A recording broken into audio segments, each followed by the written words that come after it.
va commencer avec Marc Ridel. Marc Ridel, c'est un vieux compagnon de la basse. Il était quasiment là à la création de l'association. Et voilà, on a fait beaucoup de choses ensemble. Bon, voilà, je ne vais pas vous raconter l'histoire, mais voilà, c'est un vieux copain de la basse. Donc Marc Ridel est sociologue, il est chronobiologiste.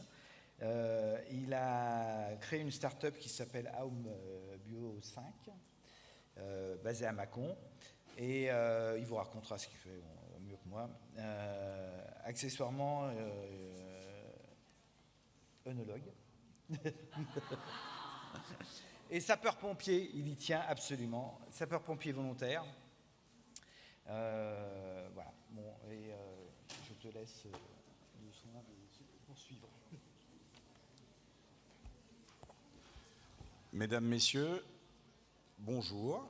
Alors, j'ai l'honneur au moment juste du creux postprandial et du minimum d'attention de toutes vos journées, de vous arroser avec un PowerPoint qui va être particulièrement dense et que j'avais prévu de faire en 45 minutes, mais que je vais devoir faire en 20.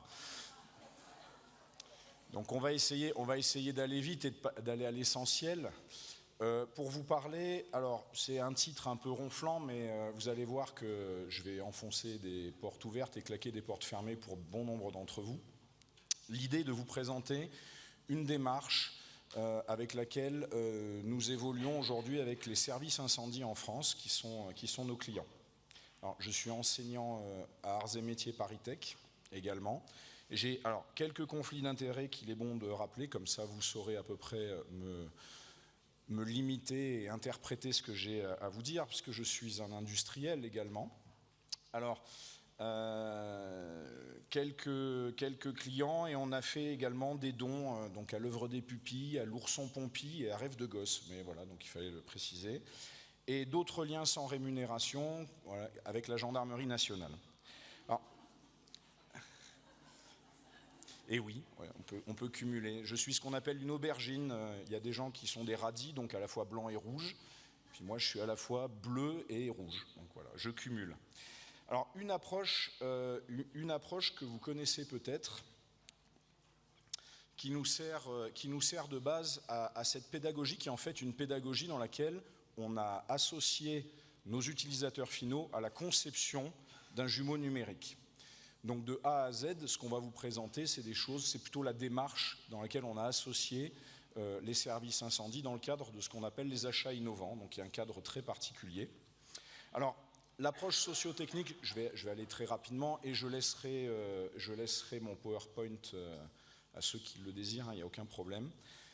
L'approche socio-technique, c'est une approche qui est née aux alentours de l'entre-deux-guerres et qui a fleuri vraiment après la Deuxième Guerre mondiale, dont l'idée, vous allez voir, est toute simple, c'est de prendre en compte les aspects à la fois sociaux et techniques.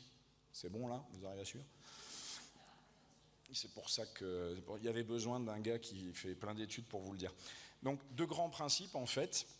Premier principe, c'est de dire, si je prends les facteurs sociaux et les facteurs techniques dans la conception d'un outil, je vais arriver à avoir une organisation qui est rentable en énergie, pas en argent, en énergie dépensée. On va moins perdre de temps, on va moins s'énerver, et on va arriver derrière à quelque chose de tenable, un engagement tenable dans le temps. Et lorsqu'on a charge d'âme, lorsqu'on a des métiers où on a charge d'âme, c'est quand même important, parce que cette fiabilité, c'est à la limite du devoir.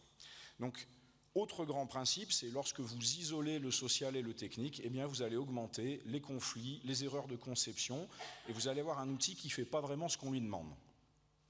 Donc, bon, si vous voulez, vous avez quelques auteurs, hein, je ne vais pas rentrer dans le détail.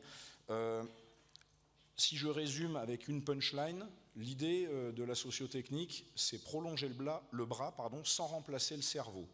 On se base souvent et on travaille souvent sur ces métiers à devoir de fiabilité, sur des métiers qui sont des métiers d'expérience. Et plus vous allez avoir des outils qui vont se substituer à cette expérience, plus vous risquez de perdre les habitudes et l'expérience. Donc l'idée ici, c'est vraiment de prolonger le bras et de s'appuyer sur cette expérience pour pouvoir concevoir un outil qui va non pas se substituer à vous dans l'exercice de ce que vous faites, mais accélérer le travail de pousse-caillou, par exemple les mathématiques. Voilà.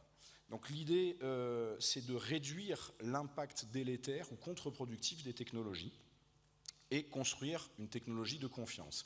Alors à l'époque, on a commencé ça, c'était en 2016. On a été bien conseillé et on a anticipé ce qu'on appelle l'Artificial Intelligence Act. Bon, vous savez peut-être pas ce que c'est, mais en gros, qui dit qu'on doit, dès que vous associez des systèmes qui sont des systèmes automatisés de prise de décision, en gros, hein, mais il va falloir le tracer, il va falloir pouvoir expliquer de A à Z pourquoi l'algorithme vous indique ceci ou cela.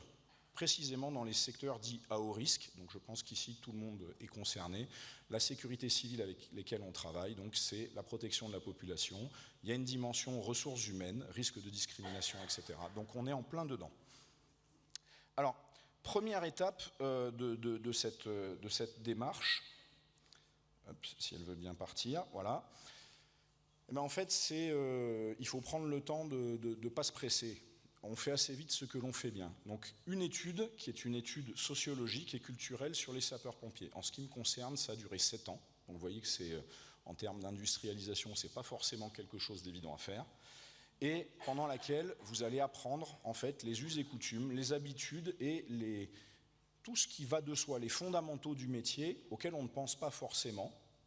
Parce que si je vous pose une question toute bête, qu'est-ce qu'il y a de plus important pour vous dans la vie ? L'amour. Quelqu'un d'autre ? La famille. Bon, alors on ne va pas continuer la blague, mais c'était l'oxygène. Si vous faites une obstruction totale des voies aériennes, bon là c'est les moniteurs de secourisme qui fait le malin, donc vous allez faire comme ça bien entendu, parce que c'est toujours comme ça qu'on fait une obstruction totale des voies aériennes.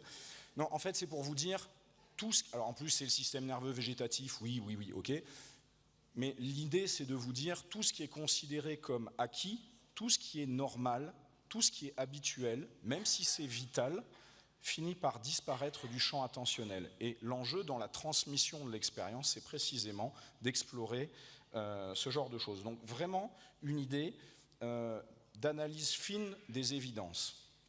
Ensuite, et on n'y coupe pas, c'est la consolidation et le nettoyage des données. Alors, si vous travaillez dans des services incendie ou peut-être ailleurs, et que vous avez plus de 110 applications métiers différentes avec des formats qui changent à chaque mise à jour, c'est un bidonville numérique.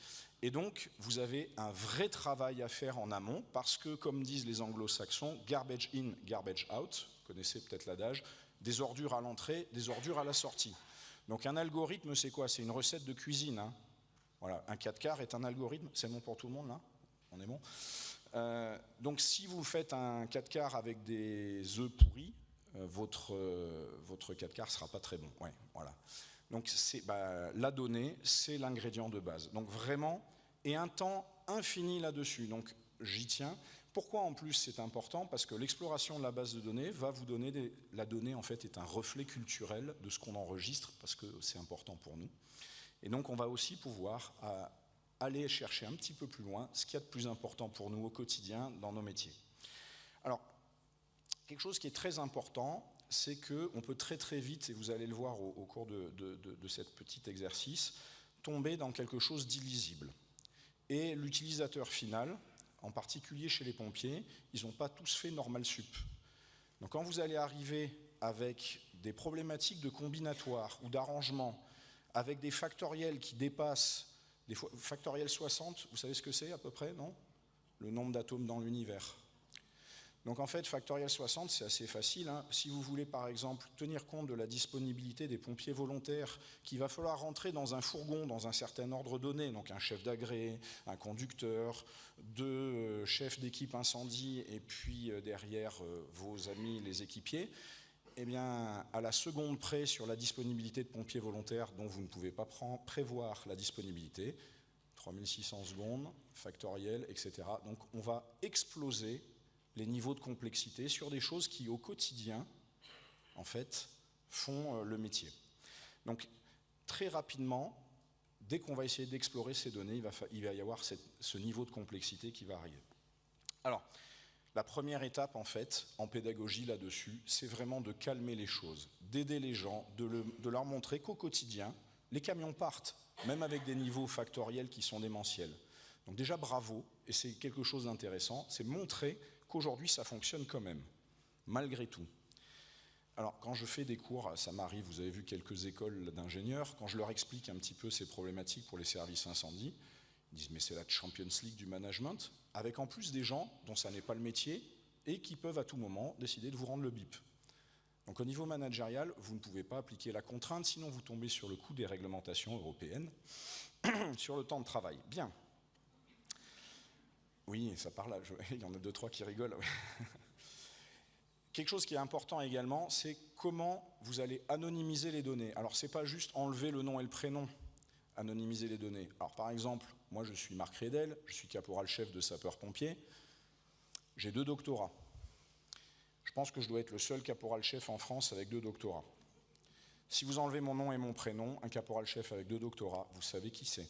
Si vous dites par contre un homme du rang qui a fait des études supérieures, là je redeviens anonyme. Donc montrer aux gens qu'il y a un effort à faire et justement une confiance à avoir, une granulométrie qui est suffisante pour pouvoir faire du traitement de données. Il n'y a pas besoin de savoir tout sur vous. Voilà. Moi je ne suis pas Google, je n'ai pas besoin de ça. Et donc quel est le niveau approprié et le risque de réidentification. Donc typiquement ça aussi c'est quelque chose d'important. Alors pour pouvoir rassurer un petit peu les gens, qu'est-ce qu'on en tire? Alors quelques traits de la culture des sapeurs-pompiers. Premièrement, c'est une culture qui est une culture de terrain. Donc la plupart du savoir est encapsulé dans l'action. Oui, je suis désolé, c'est les termes de neurosciences. C'est-à-dire que le mouvement en lui-même est une connaissance. Le mouvement en lui-même appris est une bibliothèque d'Alexandrie. Mais pour expliquer le mouvement, s'il y en a qui ont en tête la démonstration commentée, justifiée, qui est un facteur en fait d'échec, dès que vous essayez de faire le geste, vous allez foirer le geste parce que dès que vous allez expliquer, vous expliquez beaucoup plus simplement que la complexité du geste, et donc le geste tombe. On appelle ça, c'est un petit nom, l'éclipse verbale, vous saurez. Donc une grosse difficulté à transmettre cette complexité au quotidien alors qu'elle est vraiment présente. Ça veut dire que si vous n'avez pas de capacité de conceptualisation et un accompagnement associé, ça va être extrêmement compliqué de parler de la complexité quotidienne, par exemple des obligations de couverture opérationnelle.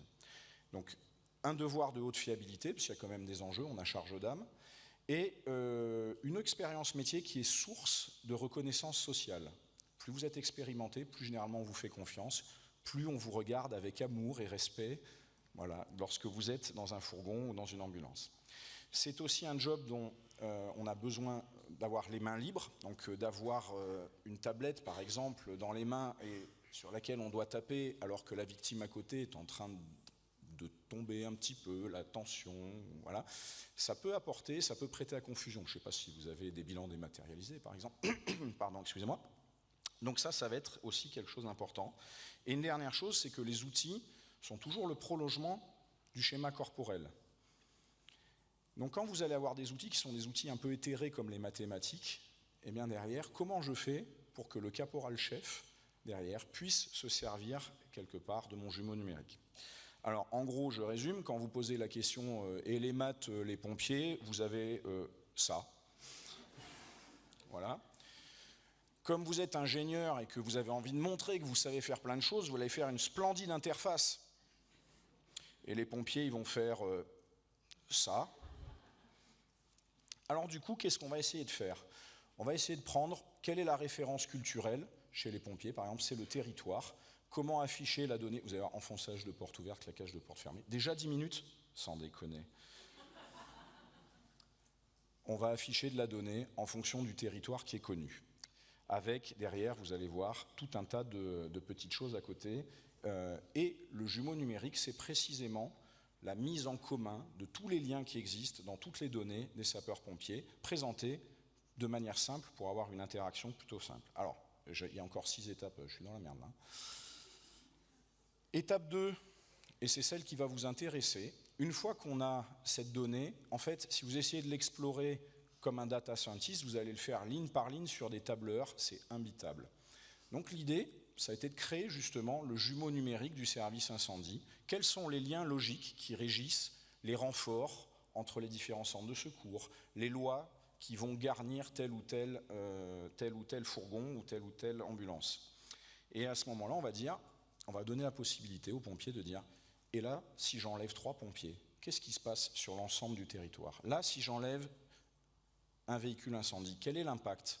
Alors, chacun à son niveau voit toujours midi à sa porte, et on a toujours les histoires de chasse qui disent « Oui, moi, un jour ici, j'ai vu le fourgon qui passait là, et je suis certain que si on fait ça, c'est plus facile. » Eh bien, si vous devez tenir compte de l'ensemble des paramètres lorsque vous bougez juste, par exemple, un pompier, alors ce n'est pas des gommettes sur une carte, hein, il y a des familles, etc., donc je fais abstraction derrière des problématiques managériales et sociologiques, eh bien derrière, vous ne pouvez pas voir, vous ne pouvez pas prévoir quels seront les effets en cascade mis les uns derrière après les autres. Donc l'idée ici, dans la pédagogie, c'est de pouvoir donner à la personne cette possibilité de faire « et alors, qu'est-ce qui se passerait si jamais je faisais autrement ?»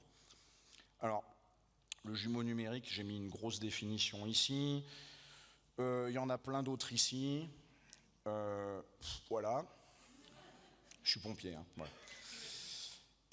Il faut retenir qu'il y a besoin surtout d'explicabilité en fait, des modèles pour transmettre là-dedans. Donc vous avez tout un tas de références qui vont vous dire que ce n'est pas tout neuf.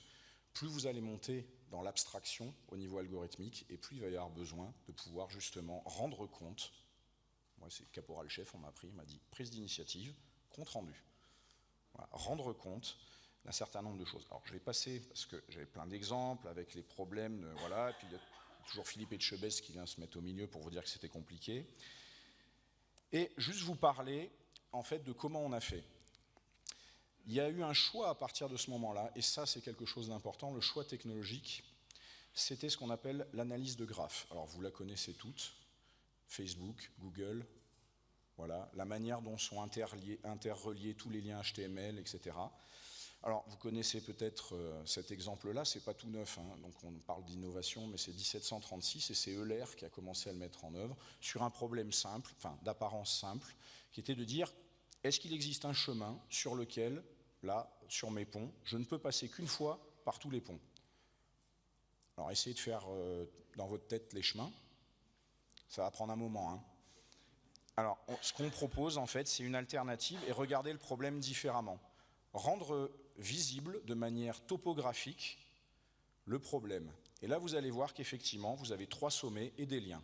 Et quand vous arrivez à visualiser ces liens, mais en fait derrière ça commence à devenir explicable. Alors l'application la plus connue, hein, voilà, c'est le GPS. Vous bougez un truc, ah, et si je ne peux plus passer par là, qu'est-ce qui se passe? Eh bien, votre GPS collaboratif, pour ne pas citer de marque, va vous suggérer une autre manière. Alors, il y a tout un tas de choses, voilà, il y a des sommets, c'est dirigé ou c'est non dirigé, on peut faire plein de calculs compliqués, et surtout, on peut regrouper des comportements similaires.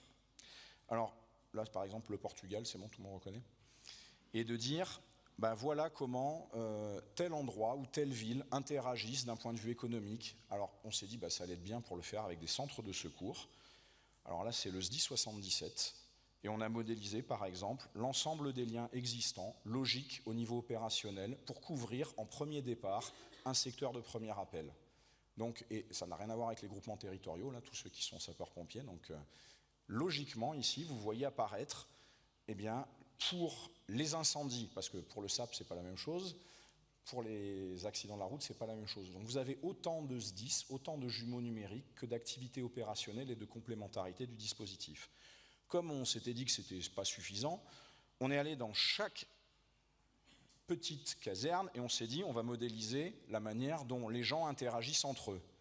Donc là, on avait 4 ou 5 groupes et on se rend compte que finalement, on a un gros cluster. Ah oui, ça s'appelle un cluster, je suis désolé. Hein. C'est à la mode en ce moment. Et que du coup, ben, dans la manière dont le groupe allait interagir, il ne fallait pas que je considère qu'il y avait 5 équipes, mais qu'il y avait un gros pool, et qu'à l'intérieur, plus ou moins, ben, on allait avoir des comportements différents. Et comme on s'était dit que ce n'était pas suffisamment compliqué, eh bien derrière, on a rajouté les disponibilités des différents temps de vie, en disant ben, il y a des moments où ils ne sont pas disponibles, il y en a où ils sont disponibles, et tout ça varie. Voilà, alors vous pouvez modéliser les interactions entre sergent, caporal, en fonction des interventions que vous faites.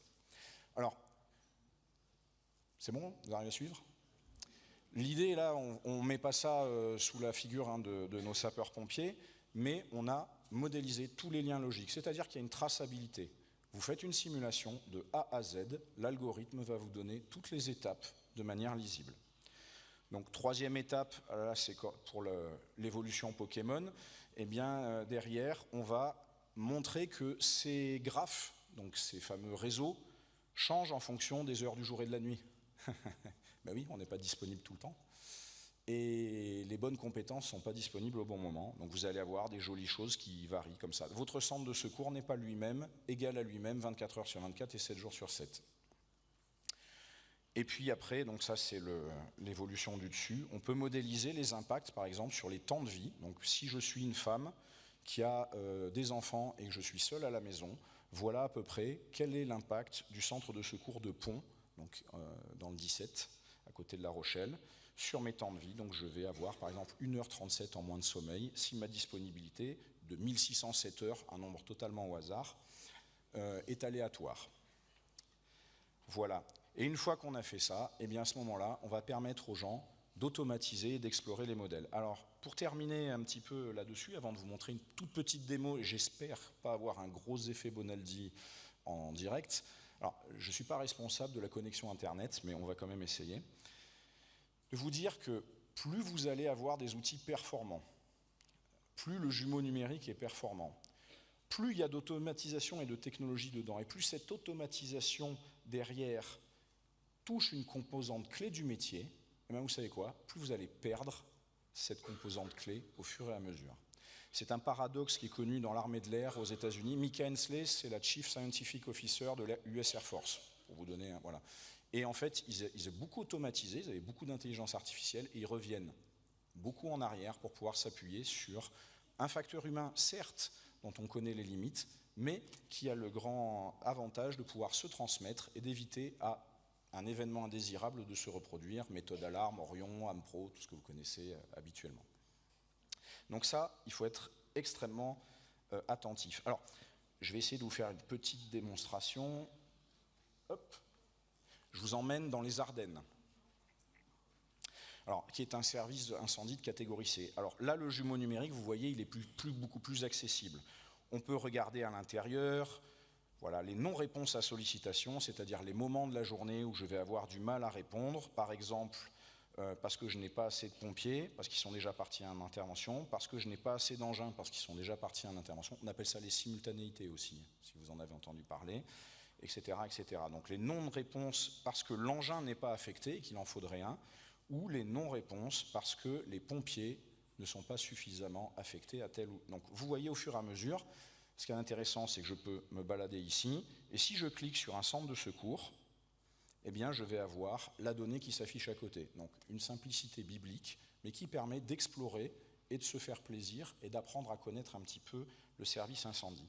Alors, si jamais je souhaite, par exemple, regarder un centre de secours, je vais effacer ma sélection, donc ça c'est facile, et que je m'intéresse, allez, en matière de tendance, voilà, je vais aller à Charleville-Mézières, et je me pose la question de, finalement, est-ce que j'ai besoin de tous mes VSAV? Voilà, j'en enlève un, j'en enlève deux. Donc là, vous voyez qu'ici, il y a un journal de simulation dans lequel il y a une traçabilité de tout ce qui est fait, puisque justement, on veut que ce soit explicable. Et je vais enlever en garde-jour, allez, 3 équivalents temps plein. Donc vous multipliez par 5 pour faire à peu près un nombre de postes. 45 000 € en brut chargé pour un caporal. Faites un petit calcul. Voilà, et je vais lui demander, calcule-moi quel est l'impact de ma simulation. Voilà. Donc là, il reprend toutes les interventions. Donc là, je me suis focalisé sur une année en rétrospectif. On peut faire un modèle qui projette. Là, c'est une année qu'on connaît. Et c'est important parce que là, les pompiers vont pouvoir vous dire, Marc, là, ton modèle, il a fait une connerie parce qu'à cette intervention, j'y étais. Je ne suis pas matheux, mais là, c'est pas possible. Et ça va nous obliger, nous les scientifiques, en fait, on a rendu notre modèle réfutable par de l'expérience métier. Si vous faites sur du prospectif un modèle mathématique, il faut donc être mathématicien vous-même ou physicien pour pouvoir le critiquer. Donc attention là aussi, le prédictif, alors un modèle est toujours faux par essence, mais le prédictif là-dessus va vous désavantager dans le maintien de la compétence métier. Donc là j'ai fait les calculs, vous avez vu 19 000, alors ça monte sur les gros serveurs jusqu'à 150 000 interventions simulées par seconde. Voilà, donc on peut faire toutes les interventions. Oui, c'est bon, je vais être bon, non? Je vois Thomas qui... 2 minutes, Marc. Donc je retourne au résultat. Il me charge la simulation. Alors là, j'espère que ça ne va pas prendre 3 plombs. Il va falloir que je fasse les claquettes. Donc normalement, il vous charge la simulation et vous allez pouvoir explorer les délais, les impacts sur les reports de charge. À quelle heure le report de charge, parce qu'il va y en avoir, va se faire sur le centre volontaire. Voilà, hop, on y est. Alors, je vais pouvoir mettre un mode delta et là, je peux regarder quel est l'impact de ma belle décision sur l'ensemble des centres de secours du département en matière de report de charge. Là, je vais voir que Nouzonville prend 324 interventions en plus sur l'année. Pour un centre volontaire, ça fait une intervention par jour quasiment. Alors la question c'est, mais à quelle heure elles sont? Je vais aller voir. En mode avancé, je les prends la journée. Ça va être compliqué. Fausse bonne idée peut-être. Alors, je vais pouvoir m'amuser aussi, je vais sortir du mode avancé, de regarder l'impact par exemple sur les délais d'acheminement des secours. Et là, je vais voir que finalement, en fait, le service incendie est plutôt résilient. Le problème n'est pas un problème, vous voyez, alors c'est des moyennes, hein, en moyenne, dans la tête dans le four et les pieds dans le congélateur, il fait bon, hein, on est d'accord. Mais on reste quand même, déjà un écart type, les gens ont tendance à vous regarder comme des poules qu'on trouve un couteau dans un centre de secours des fois, donc c'est pas méchant, mais on reste quand même sur des indices de tendance centrale qui sont connus. Là, vous voyez que finalement, il y a une absorption par la complémentarité, mais que le problème, il n'est pas sur les délais. Le problème, il est sur quoi? Il va être sur les reports de charge occasionnés, et donc derrière, si c'est la nuit, si c'est le moment d'aller chercher les enfants à l'école, sur la conciliation vie privée, vie professionnelle de l'ensemble des personnels qui sont des volontaires, y compris même des professionnels. Alors, on peut s'amuser à regarder sur la semaine, on peut regarder sur l'année également, quels sont les moments. Voilà, donc là, vous voyez que c'est réparti de manière à peu près égale, il n'y a pas trop de saisonnalité. Alors, c'est des données temps réel, donc on n'a pas intégré les données du mois d'octobre, ils vont arriver, donc vous voyez, c'est sur l'année, et vous pouvez regarder, pareil, sur les jours de la semaine, et éventuellement vous dire, oulala, le mercredi, la journée, ça va être compliqué. Donc, votre personnel féminin, le mercredi, la journée, à Nouzonville, il va avoir plus de mal. Et donc, vous rendez visibles les efforts invisibles de votre personnel, et vous pouvez anticiper à ce moment-là des recrutements, des aides, éventuellement une protection sociale améliorée pour votre personnel féminin de Nouzonville. Si par exemple vous aviez des associations qui font ça, qui s'appellent des amicales, au lieu de partir en vacances, payer une nounou, ça pourrait être intéressant. Voilà ce que je voulais vous montrer. Et alors, juste pour vous dire, parce qu'on a posé la question, alors là c'est marketing, hein, c'est pas une vraie étude, mais c'est pour avoir une idée. Quel est l'impact? On a demandé à 49 officiers supérieurs quel était pour eux l'impact de ce genre d'outils. En fait, 92% estiment qu'on les aide à faire face aux problématiques de rupture capacitaire sur les événements climatiques. Alors, il n'y a pas que le feu de l'Andiras, hein, vous pouvez faire des inondations, des tempêtes, ce genre de choses. 74% estiment qu'on leur fait gagner plusieurs mois à année de travail, parce qu'avant, ils faisaient ça avec des tableurs Excel. Mais il le faisait pour un VSAV et il calculait que pour un centre de secours. Là, vous avez tout d'un coup. Donc là, le jumeau numérique, il vous fait gagner un temps phénoménal et du coup, il vous permet surtout de répéter un certain nombre d'hypothèses. Il ne vous dit pas laquelle est la meilleure, c'est à vous, tenant du métier, tenant de l'art, de pouvoir faire la décision et on le respecte. On a décidé d'abandonner la suggestion automatisée à ce niveau-là. Et c'est intéressant aussi, mais ce n'était pas ce qui était recherché au départ. 95% disent que, allez, ça leur fait aussi économiser de l'argent parce que peut-être qu'ils auraient mis un VSAV ou un fourgon à un endroit où c'était peut-être pas nécessaire. Voilà. Donc je vous remercie pour votre attention. Voilà un petit peu le développement. L'ensemble des outils ont été développés avec 6 à 7 services incendie qui nous ont challengés au fur et à mesure et on essaye d'arriver, voilà, aujourd'hui à quelque chose d'accessible. Aujourd'hui, des chefs de centres de secours qui ne sont pas formés, qui ne sont pas mathématiciens, qui ne sont pas data scientists, peuvent prendre des décisions qui sont des décisions guidées par les données et non pas par des histoires de chasse. Voilà. Merci pour votre attention.